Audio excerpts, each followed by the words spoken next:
sir. Yung sa amin naman po, may bago kaming chapter ngayon sa Rizal, yung sa Antipolo po. Tapos sinusuyo pa rin po namin yung dati pong volleyball, kahit na paano, pinukumusta pa rin po. Opo. Pinukumusta pa rin po namin, tapos busy lang po talaga daw sila.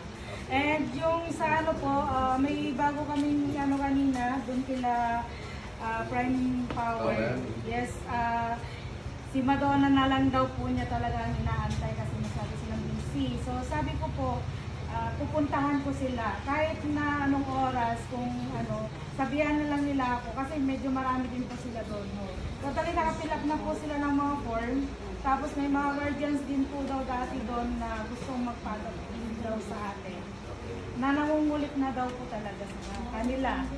So sa ngayon kasi medyo naging busy po ako ng mga nakaraan. Kasi naayos ko din po yung sa May Muson. Sa May Muson po kasi siyempre may mga nagiging problema. Pero kaya naman nasusolusyonan po namin naman siya. Then yun, bali may mga project din po kami mga nakaltamay. So, this is Superior Power.